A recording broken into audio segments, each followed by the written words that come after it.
In this example, we're going to take a look at CPAs, which is in a CPA firm located on the coast of the Long Island Sounds. The firm began operations on October 1st of the current year. We're given selected transactions. This isn't everything that happened for the month, but selected transactions and events that took place during the month. Record each one and then complete the partial adjusted trial balance based on the transactions that are shown.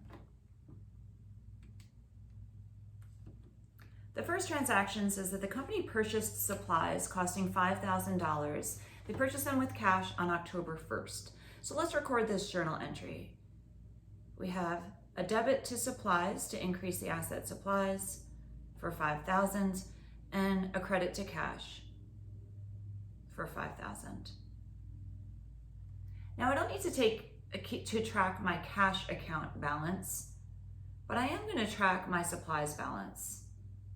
And we'll see why in just a moment. So I had a zero balance, bought supplies, increased my supplies by $5,000.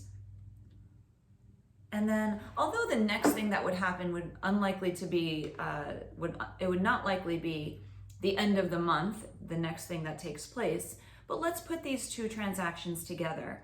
Let's assume it's the end of the month, fast forward, and an inventory count at the close of business on October 31st reveals that $3,500 worth of the supplies are still on hand. So what does that mean? We physically counted and found that our ending balance in supplies is $3,500. That's what this is telling us. If we look at the books, that balance sheet still shows $5,000. We want it to show $3,500. So what do we need to record in order to get the account supplies to be $3,500 on our books or on our balance sheet? We need to show that supplies decreased by $1,500 in order to get its actual ending balance of $3,500.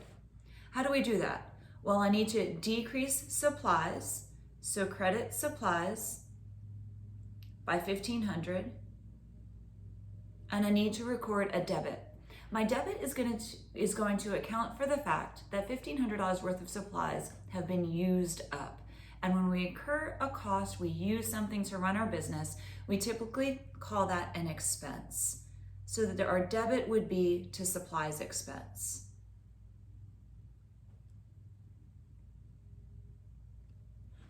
Now that this entry is booked, what is our ending balance in supplies? It's the $3,500, which it should be because that's what we physically have on hand in our company.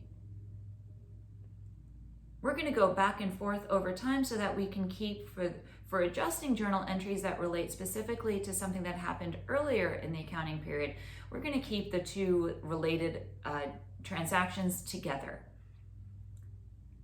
So here's a new transaction. On October 1st, the company paid $3,600 for a one-year insurance policy with coverage beginning that day. Let's record that transaction for purchasing a one-year insurance policy. We're going to debit this to prepaid insurance, an asset account, because we have the right to use, it's October 1st and we're booking this entry, we have the right to use insurance for the next year. And the only way to get insurance is to pay cash for it. So we credit to reduce cash by $3,600. Now, how do we use insurance? We use insurance as time goes by. So if the coverage begins that day, every single moment, some of this $3,600 is being used up as time passes.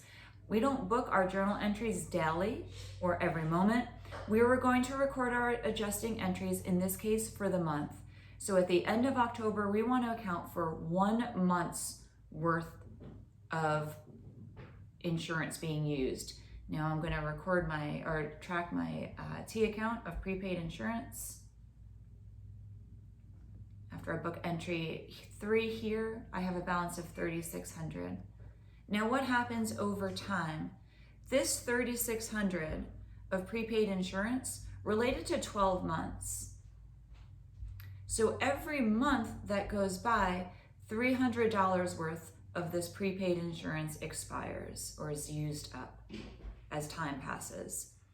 we need an adjusting entry to account for the fact that 1 month has passed and 300 of prepaid insurance has expired or been used up. So I want to reduce prepaid insurance by 300. I need to book this journal entry as an adjusting entry. So I'm going to credit to reduce prepaid insurance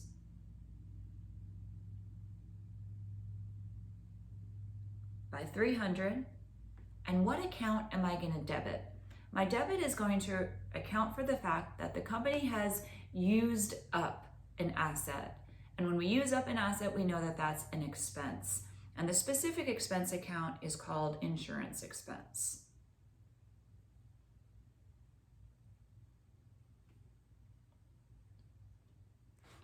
Once I record this entry, what is my ending balance in prepaid insurance? Well, I have a debit of $3,600 and a credit of $300. So my ending balance at the end of the month is $3,300. And what does that $3,300 represent?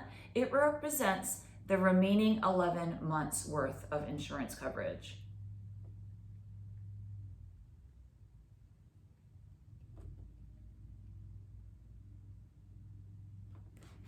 Okay, let's go to our next journal entry, our next transaction. On October 1st, the company purchased office equipment for $20,000 by signing a note payable. All right, so the company receives equipment, that's an asset, so we debit equipment for $20,000. And then they didn't pay cash for it, instead they signed a note payable. So we're going to increase notes payable, which is a liability, so we credit the notes payable account.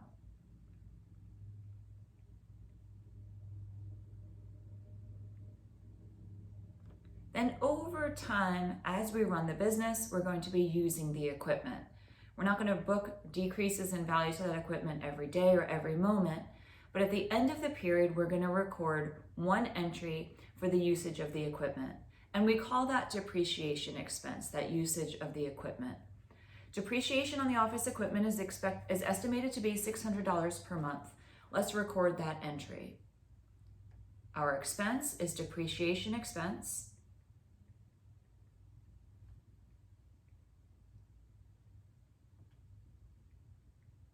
And what's our credit? Well, if you're thinking equipment, you're on the right track. We are going to take down the value of the equipment, but the accounting rules say, let's not do it directly in the equipment account.